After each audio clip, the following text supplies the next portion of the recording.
Come on by my pretty face. There we go. My man like, snap this hoe, man, let's go. Gotta get the best looking one on there. You are not the best looking. Believe I am. You are not. You still running with that? I know it. It's been a fact for years. Bro, every time we You're see... the sexy, like you're the most sexually Every charged. time we see like the old pictures of you, you were ugly. No, I wasn't. You I were had gremlin. bad teeth. Yeah, we good. You was gremlin-like. I had bad teeth. He had a mouth like a gremlin. Yeah. I had a little raccoon mouth. You good whenever, Josh. Like, don't even listen. No, hey, don't listen to that dude, bro. Don't listen to that dude. Man. Dog. It's good. Man, I wish you was over here. We can split the room and do a little Oklahoma drill with these two. Man, ain't no way I'm not doing Oklahoma with nobody. I mean, like in our prime. Oh, I don't want it then no more. I ain't got it. I'd have went low. I know that much. You wasn't going low. Shit, that big tough. old thick bastard right there. Yeah. He got leverage too. Oh my goodness gracious. Yeah, I done seen him break some helmets. Hold up, limitless. Take a stomach, got pinning it. I fought the head to witness it. Got my people feeling militant. Way I'm feeling, got me up. On the mission, got me up. Knowing me, I got the key. Only vision I can trust. Trust, limitless. Take a stomach, got pinning it. I fought the head to witness it. Got my people feeling militant. Welcome, Josh Jacobs, man. Welcome to the Pivot. This is Channing Crowder. This is Fred Taylor. I'm Ryan Clark, Pivot fam.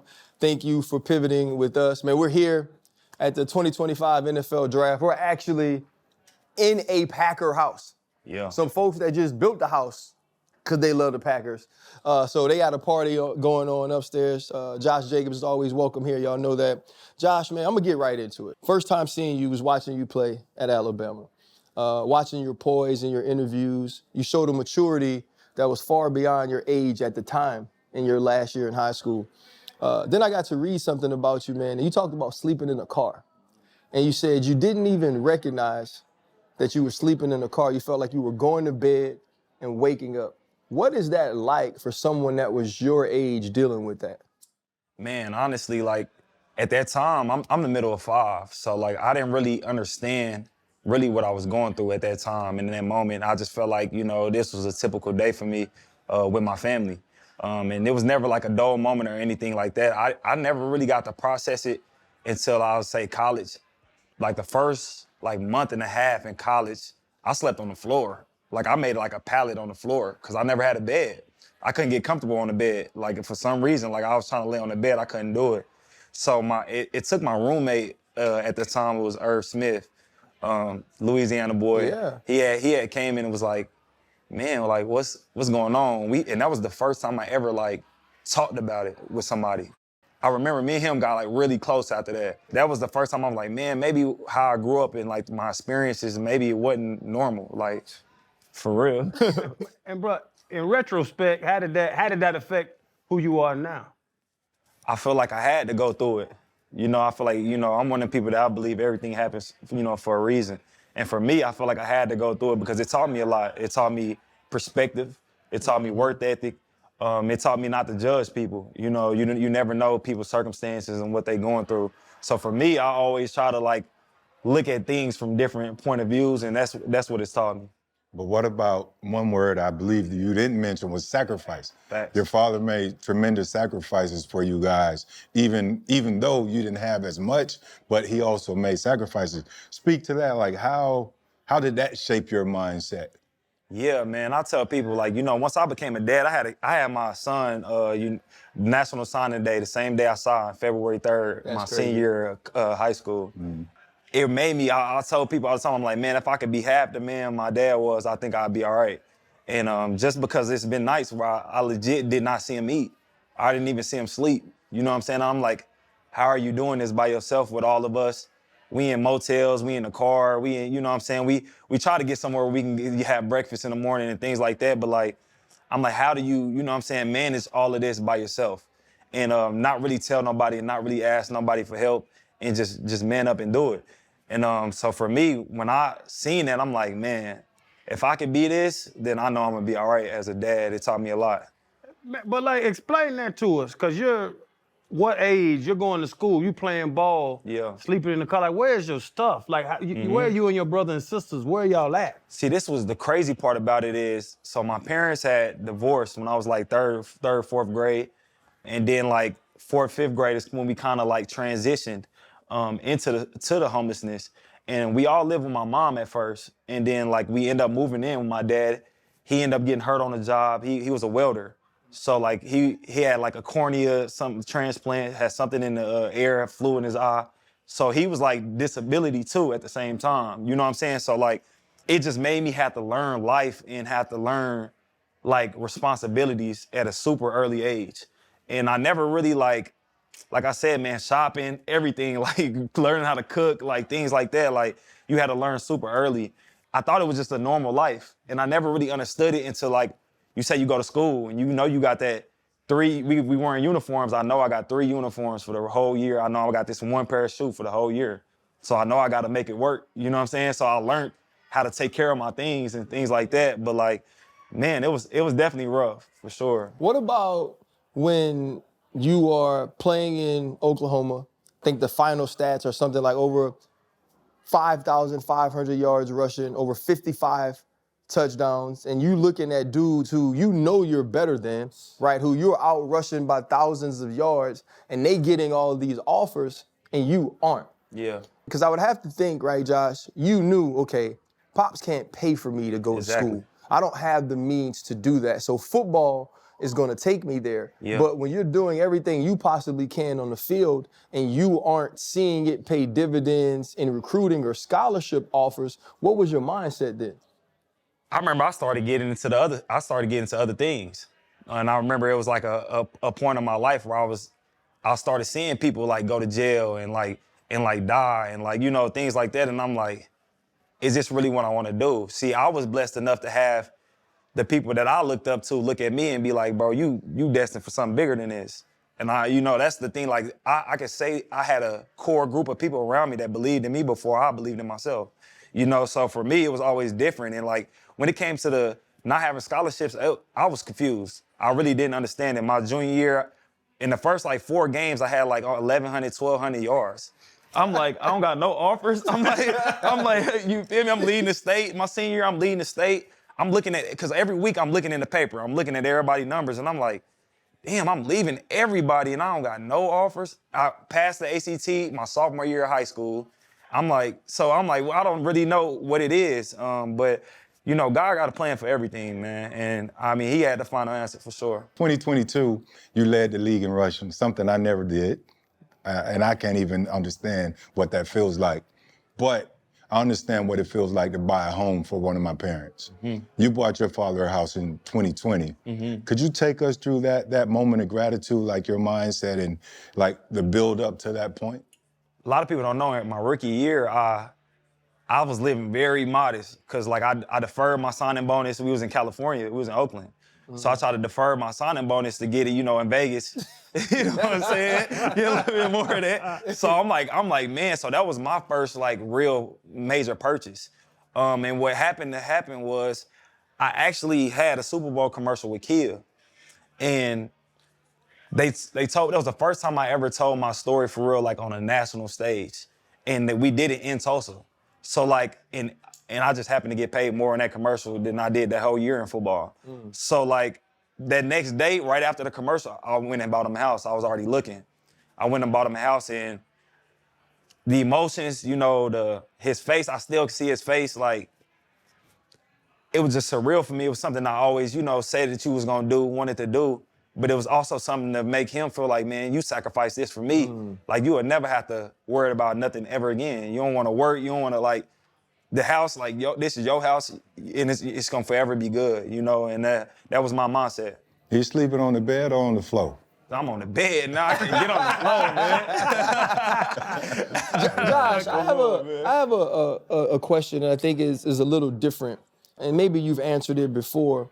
When people from the neighborhoods we're from, the communities we're from, it's always like, I gotta make sure I take care of moms, right? When your family split, it was a different feeling and dynamic for you. How have you dealt with not having your mom in your life at such a young age? Man, I ain't gonna lie. It bothered me a lot. Like, I got to a point in my life where About time, like I was a senior in high school, I'm like, bro, I don't even care no more. Like when it comes to like having a relationship and understanding it, like, and don't get me wrong, my mom, like she came around a lot more my senior year, but like up from 4th, 5th grade to then, it was like, and it got to the point where like I see her on my birthday, you know, like things like that. She was never on drugs or anything like that. But I just got to the point where I was like, I was getting tired of like trying to have a relationship with somebody that didn't want to have a relationship with me, or at least I felt that way. I remember like my little brothers and stuff, they'd be waiting for her outside for her to pick them up, and she wouldn't come. And I used to be like, man, at least do right by them. They still care about this relationship with you. I think for a long time, I thought it didn't bother me. I felt like I, went through it or whatever, but I remember probably like 3 or 4 years ago, in the NFL, I was like, I woke up one morning and I'm like, I sent her a long novel. And I was just basically telling her, I'm like, I forgive you. Like, I don't really know, understand what you was thinking about and how you felt, in that moment and what you was going through. And I didn't really understand it. And it took me being an adult to experience my own shit to really understand, like, shit happens for real. And, the circumstances, like, I might not have been the right choice, but it might have been a choice that you felt was right at that moment. You feel me? So for me, once I told her that, I prayed, I cried, I sat down and I talked to her and I said that, and she called me crying and she was like, you don't understand how long I've been crying and like hoping and praying for this conversation. Wow. You know what I'm saying? And then, so after that, we've been locked in. Like she in my, my son's life, she's in, all my siblings' life. So like, it was like a complete, 360 after that. Man, that's awesome, man. Like you almost said you kind of had to be a father to your siblings. You talking about 5th grade, learning how to cook dinner. For real. And all of that stuff. Were you running for money or were you running for passion? That's a great question. I never really thought about it. I feel like at that time, I still love football. I feel like it was the only space I was accepted in, and it was the only space that I could really be who I am. And for me, that's when I was like, damn, like it wasn't about really being good. It was like, okay, I'm spending time with my friends. I'm going to my friends' houses. I'm playing good. I'm getting all of these accolades. We was winning. I'm like, man, like this is what feeling good feels like. So I think it definitely started off as just a pure love.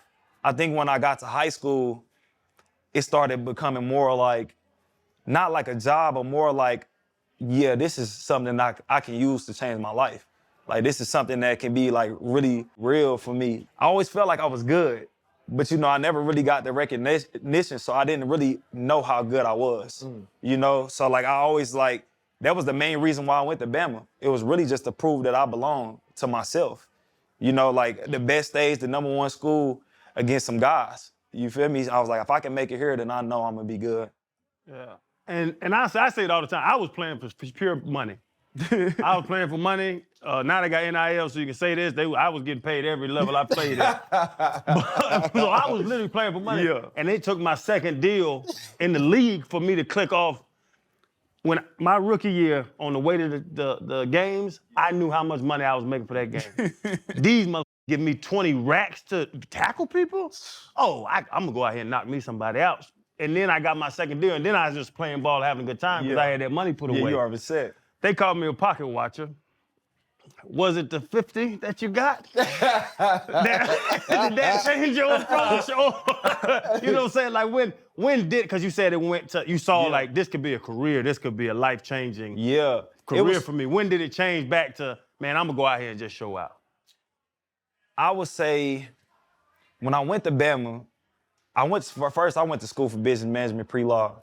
I never thought that the NFL was a reality for me. So like I went to school and I'm like, I'm about to get a degree. You know what I'm saying? And then the coaches and the guys on the team was like, bro, like you good. Like I don't know why, I just didn't feel that way at that time. I wasn't getting, the accolades and things like that. So like when it was time for me to come out, I wasn't even thinking about coming out. I had to get like convinced by my coaches and like former players, like, bro, everybody I'm talking to got you a first round grade. And I'm like, first round grade, I'm the third back. Like what we talking about? You feel me? I'm like, how? So when it got to that point, and then I started working, I would say what changed my mind was when I started believing in myself and I felt like I was good, I wanted to prove that I'm one of them ones. And that's like my mindset every time, because I be seeing people get it and I'll be like, he not that good. Like for real, like, and that's not on no hater, like on nothing, but like watching film, breaking it down, I'm like, come on, bro. You feel me? Like it's not the same. So for me, that was the biggest thing. I'm like, I gotta prove that when it's all said and done, from my time that I was playing, that I was one of them guys, for sure. And one of the measurables that, you know, you can't really account for is heart. Like a lot of guys just don't, some guys have it and some guys don't. I've always thought you was a dog. And I believe you've done a great job overcoming all of your earlier challenges in life. But looking back, right? Because there are going to be some people out there watching this, as we got a lot of youth and high schoolers that watch our show. What type of advice would you give to, you know, someone that might be watching this in a similar situation that you were in, you know, trying to overcome those challenges and adversity? Man, first off, nobody can tell the future. So you can only control the present.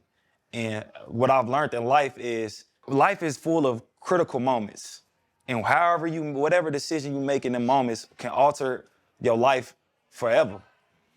So for me, if I was to talk to a younger guy, I would just tell him, man, keep doing what you're doing. Keep your head down, work hard, work harder than you feel like is even necessary. And just be a good motherfucker for real. Yeah. And if you just do that, I feel like everything else gonna take care of itself for real. And however it play out, you might not make it to the NFL. You might not make it to, you know, but regardless, I feel like you're gonna be blessed in your life. And I think that that's really the most important thing. Josh, I have a question, man. You're overlooked your entire time in high school. And what was it, Twitter? I think Twitter got you popping. See what I'm saying? Somebody hit you up with like, hey, maybe put that junk on Twitter. But you say, okay, I want to go to Bama to test myself against the best. Yeah. Part of testing yourself against the best is being a guy who could lead the NFL in rushing, right? Being a guy that could come change the run game for the Green Bay Packers and being the third running back at his own college. Yeah. How difficult was it to stay strong or to continue believing in yourself when you like, man, they don't even trot me out there with the first team? The thing that kept me really like into it was, I remember my freshman year, I came into college at like 180, 185. So like compared to the guys we had, I was small. You feel me? So like I remember that I was running with the twos, and in the spring, you can't have the coaches out. So like we was doing 707s, like player ran 707s, and I remember I was making plays. And it was like, who is this little kid with the fro? Like we ain't never heard of this dude. Like I was a no-star until I got the Bama offer. You feel me? So they're like, we never heard of this dude. And then we get to camp and we get in the scrimmages, and I'm scoring on the only person scoring on a first team defense was that year, all them guys damn near got drafted. Right. I'm like, maybe I got something. Reuben Foster used to come up to me. He's like, man, I know we got a lot of backs, but like, you one of them ones. Right. And then my coach, Burton Burns, he was like, he used to always sit me down, and him and Miss Connie, his wife, and they'd be like, man, like, you different than a lot of people we've had. And it was like, you special believing, and he had me bought in on, you know, Bama backs typically wait their turn to play. And so for me, I was like, I didn't want nothing given to me. Everything that I wanted to do, I wanted to earn. I was always trying to be the fastest on the field, the first one in the locker room, whatever, the weight room, whatever, and leave my stamp to let you know that, like, it's undeniable you got to play me. After I got into it with Saban, that Ole Miss game, I feel like all them emotions of not playing my junior year and stuff, I'm like, man, like, my time ticking, like, I'm going to have to figure it out. I feel like after that, everything else took off. What happened with you and Saban in the Ole Miss game?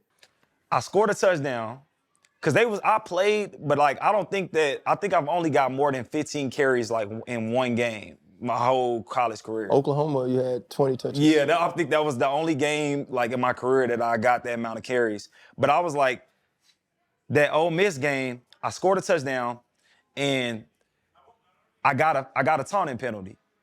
Basically, me and dude was going back and forth. I got a taunting penalty. So, typical Saban fashion, especially with something that's controllable, he cussed me out.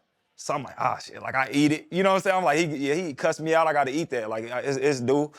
But then he, you know, a couple of drives went by. He came back and try to cuss me out again. And I'm like, hold on. You know what I'm saying? So I get up, you know, safe and short. So I'm like, bro, what we on? Like, so I'm mad. Like, I'm like, you know, I'm on that for real with him. And so it's right before halftime. So we go into halftime, I take my pass off. I'm like, bro, I'm good. Like, I'm done with this shit. Like, I'm finna figure it out. He transfer, whatever, figure it out. I talked to Coach Locks, and Locks was like, man, like, he's like, what's going on? Like, we started talking. He said, man, I know. Like, I had coaches used to come up to me and ask me, why am I not playing? And that used to piss me off. I'm like, bro, I don't know. Like, y'all control that. You feel me? Like, so long story short, I come back out. They kicked the ball. I was kick returner. I took it like 70, 80 yards. Didn't even celebrate. I just stared them down the whole time. Ran into silence, staring them down the whole time. And then after that, man, we had literally the next day, me and him, we had a meeting. We sat down and we had a real conversation. And then after that, they started making plays for me in the offense and things like that. And my career just started taking off. I've had to have those same conversations with him. He was my coach at LSU my last 2 years. And you learn, like, in the heat of it, Coach Saban, he doesn't see your side. Facts. He only sees his side when it's in the middle of it. But then when you sit with him and you explain, all right, coach, but this is how I feel. This is what I've seen. If you can be an adult, right? If you could be mature and express that, he normally has the understanding to fix it or to make adjustments if you are that good. Facts. You know what I'm saying? Like, if he believes in you. Nah, if you trash, then you go and get a bunch of business. Tell you that too.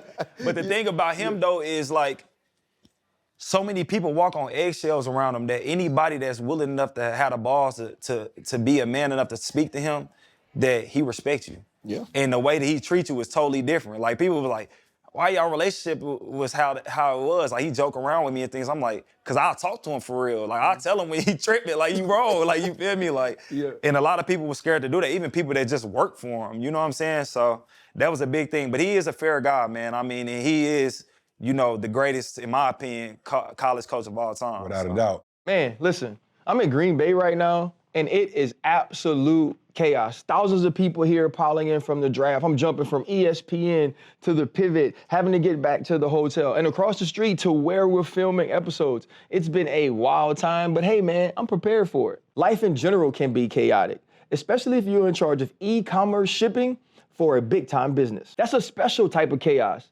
But with ShipStation, you can count on your day-to-day remaining super calm. For the Pivot, we always have shipping needs, whether it's sending merchandise and apparel or just branding, shipping from anywhere to anywhere while finding the best rates among all global carriers. Honestly, the best part about it is that we don't have to trip on what we gotta ship. We could create the best content possible, do the best podcast, and then we turn to ShipStation for all of our business shipping needs. It's the craziest to watch our team create shipping labels at the click of a button and just send hundreds. Calm the chaos of order fulfillment with shipping software that delivers. Switch to ShipStation today. Go to shipstation.com/pivot to sign up for your free trial. That's shipstation.com/pivot.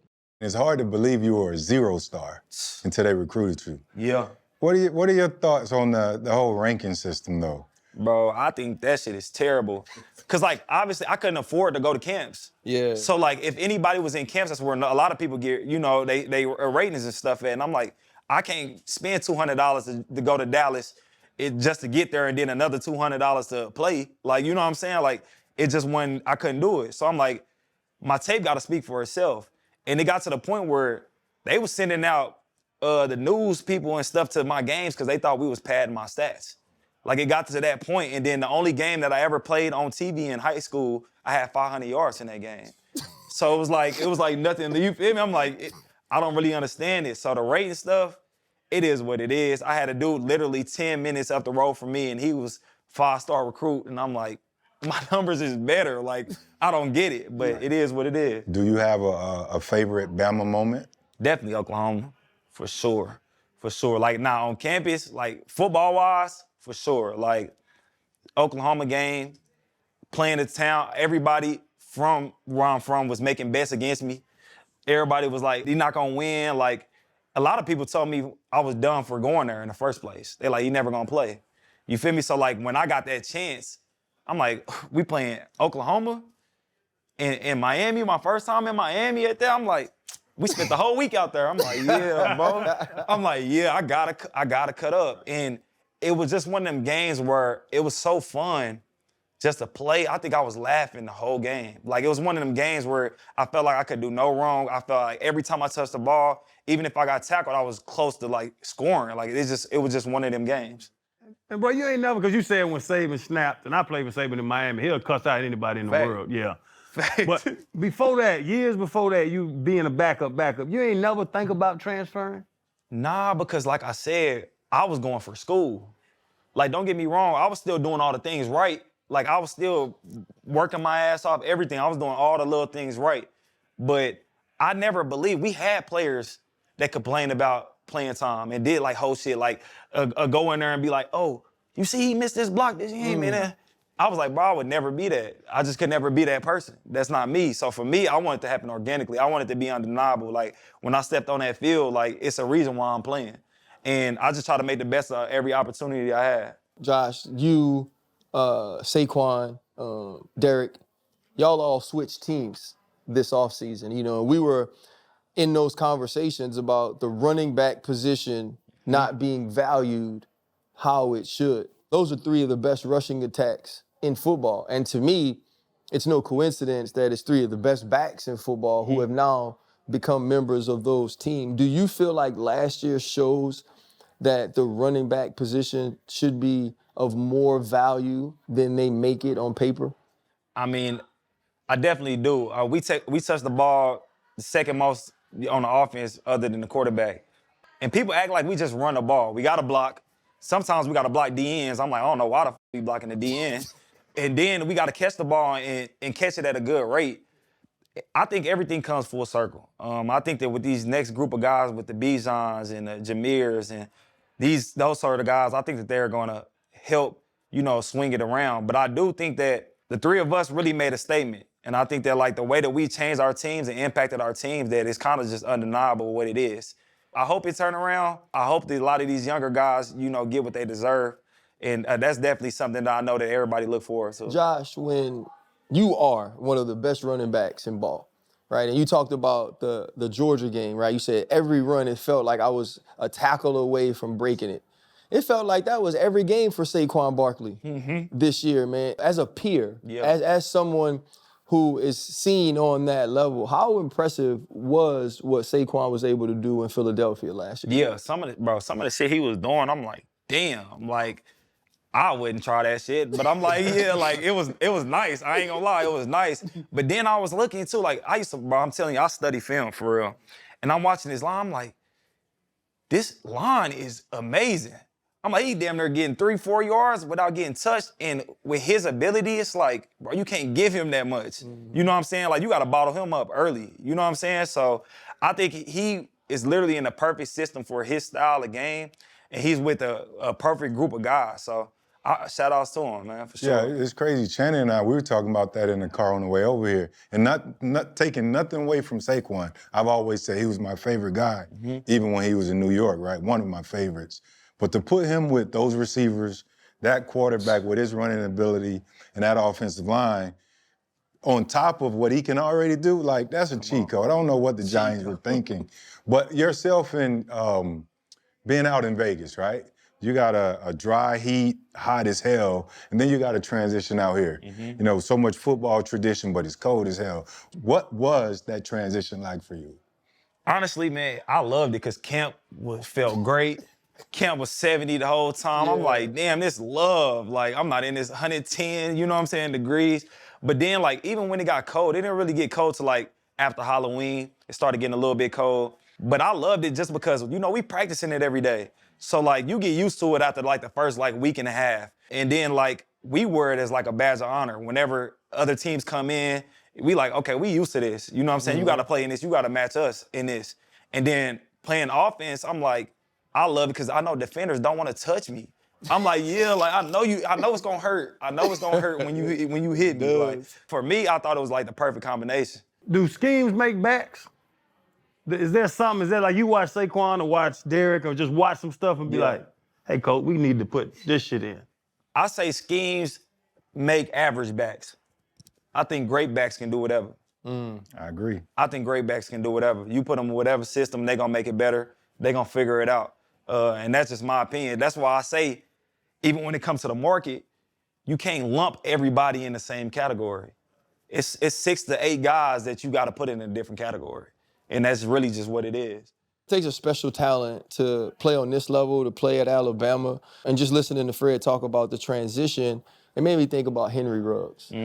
You know, an Alabama guy. I saw somewhere that he could be getting out within a year. I mean, you were there in Las Vegas.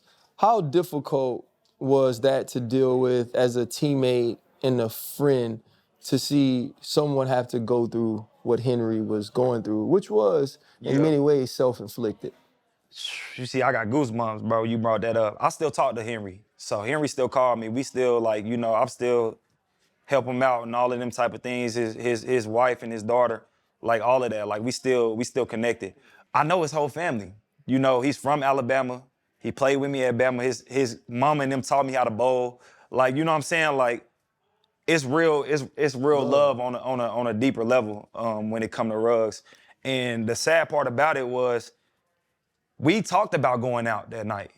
It wasn't nowhere crazy. We went to Topgolf. You feel me? Like he literally told me, he was like, man, you coming? I'm like, yeah, I'm gonna go. It got late. I'm like, man, I'm not gonna step. And then I'm getting woken up to my lawyers calling me, like, tell Ruggs we got him, we gonna represent him.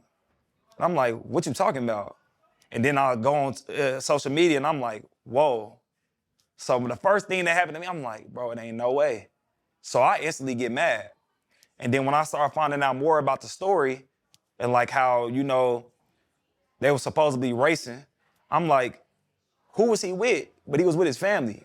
So I went to his house. I had some words with some people over there, and I'm just like, man, like, y'all gotta understand, bro. Like, he the breadwinner of the family.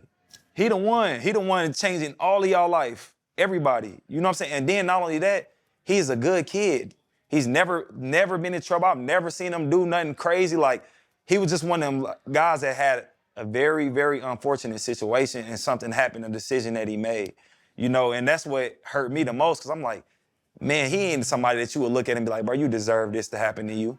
You know, like, I'm like, man, like, so for me, it hurt a lot, but keeping up with him, man, and hearing him talk, it brings me spirits, because he always positive. He's positive about everything, man. Like, he's training, they let him train and things like that. So I'm like, you come out, man, I don't know if you will get a chance.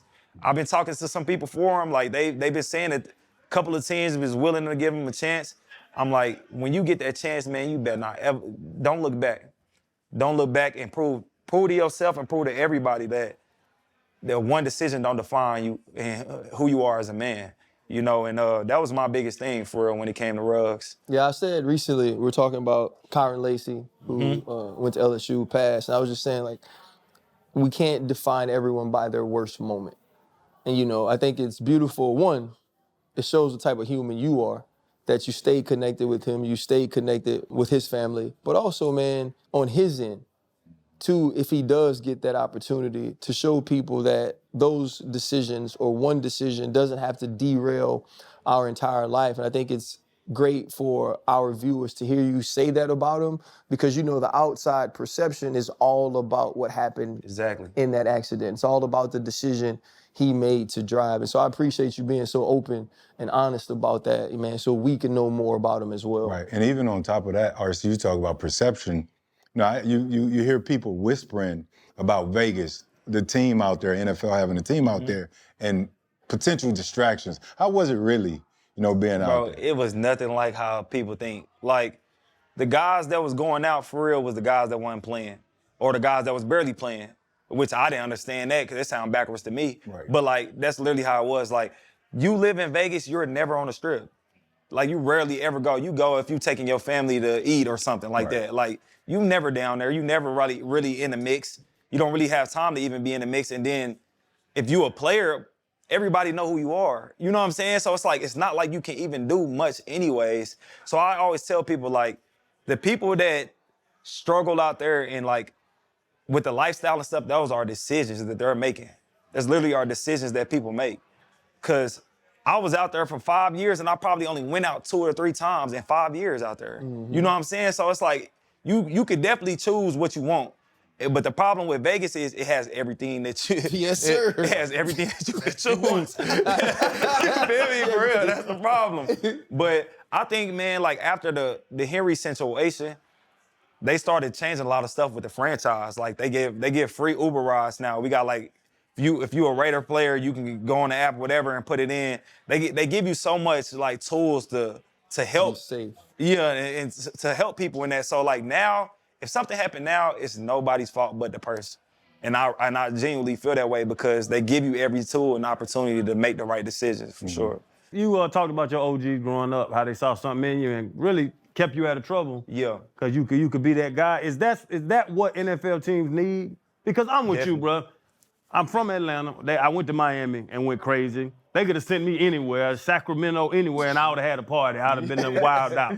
But is that what is needed? Is it on the older players to grab those young dudes coming in, they got millions? Man, tighten up, bro. I think it is. I mean, that's the role that I'm in, that I feel like I play. But I feel like a lot of guys, and this just being 100% honest, a lot of guys are selfish. And a lot of guys scared that that young guy coming in gonna take his spot. You know what I'm saying? Like, a lot of guys don't got that confidence to believe in themselves. They're like, look, I can help you, and I can help you become the best version of you, and I'm still gonna be who I am. Wow. But that's the thing, like you say, a lot of these young guys, man, you got all this money in your pocket for the first time. You could literally go and buy anything that you want. Yep. Literally anything that you want. And especially if you come from a background like me where you had nothing, you're gonna wanna experience everything. You know what I'm saying? At some point. So like a vet that can help you and guide you and shape you and tell you what not to do and how not to be, or even how to go about being a pro. People don't know, like college, they baby you through everything. Yep. You gotta be here, you gotta be here, you gotta be here. And if you don't, it's consequences. But in the league, you don't gotta do nothing you don't wanna do. Yep. So you gotta figure it out. You gotta literally have the discipline to be like, okay, I'm gonna take care of my body, I'm gonna go work out, I'm gonna go do this, and I'm gonna go do that, and I'm gonna have to figure it out. But with a young guy, if you're not getting shown that and you're not getting taught that, it's hard to figure it out. And sometimes people wait till it's too late to figure it out.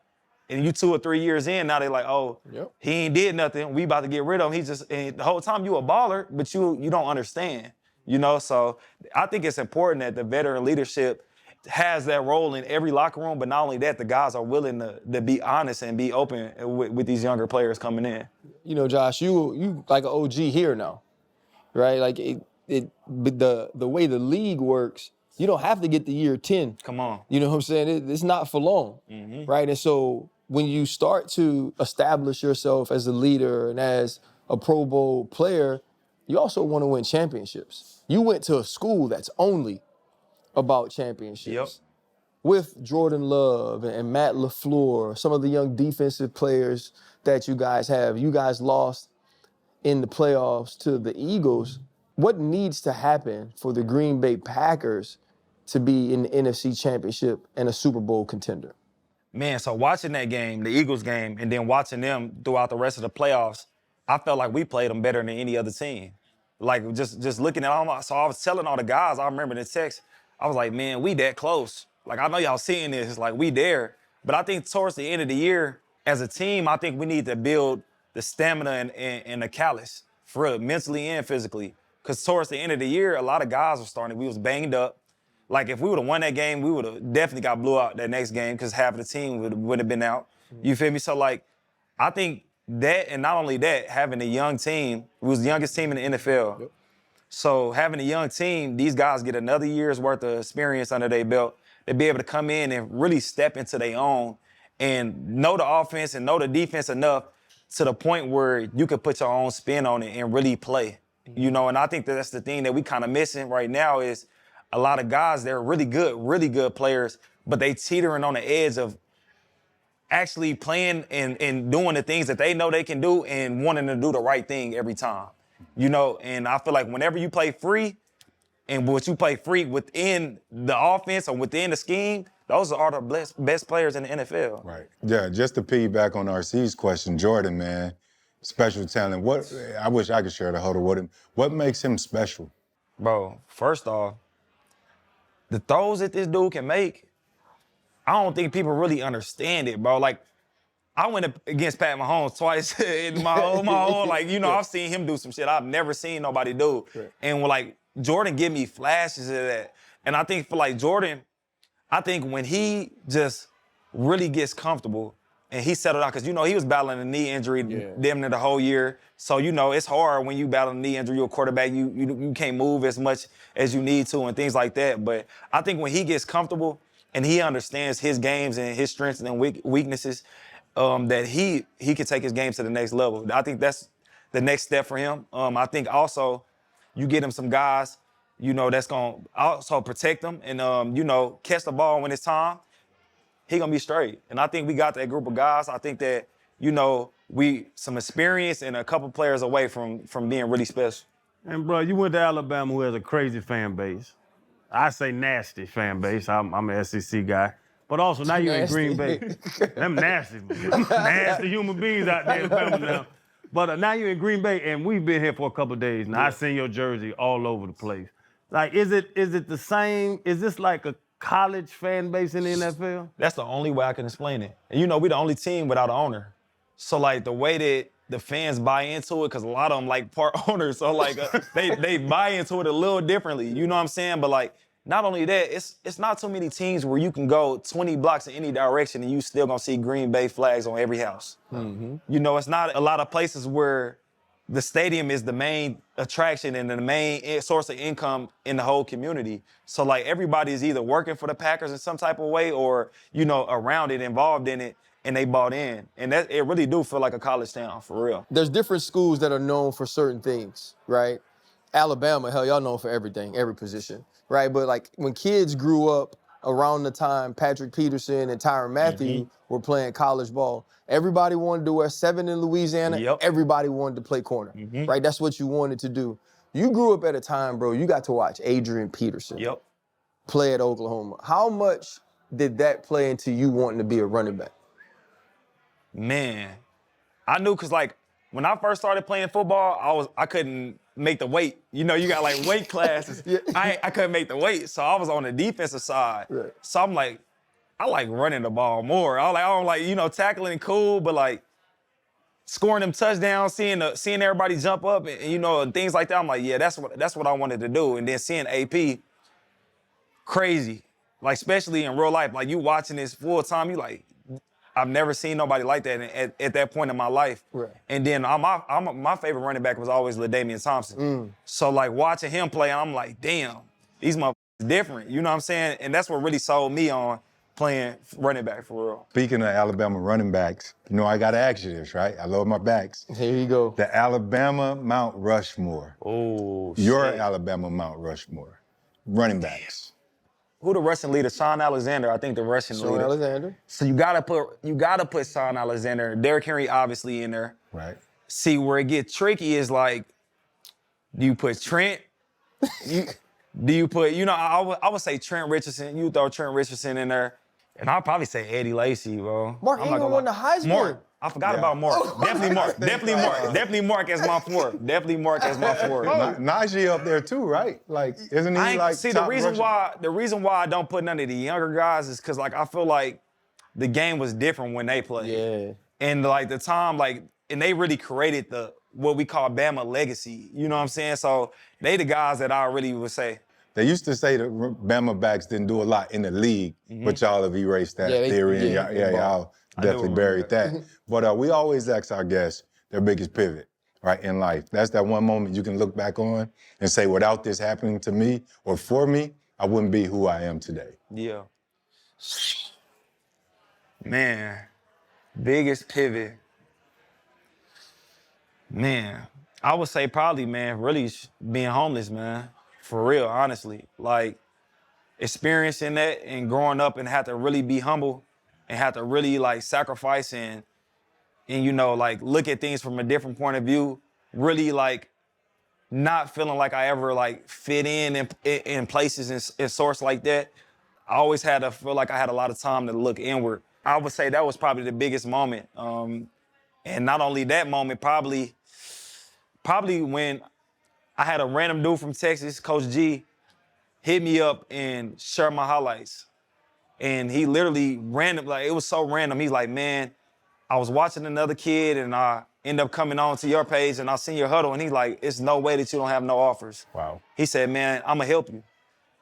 He was like, I normally, you know, get paid to do this. He said, I'm gonna help you. And literally within 2 weeks, I'm getting offers every day. People calling my phone every day.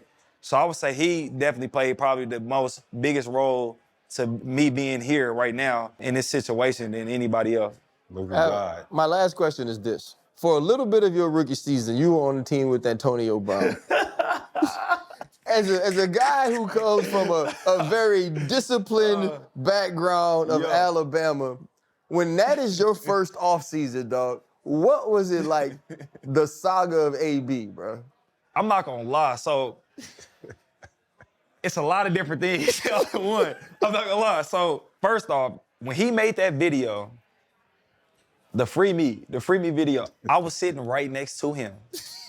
So I didn't even know that, like, cause he had like a camera crew dude with him.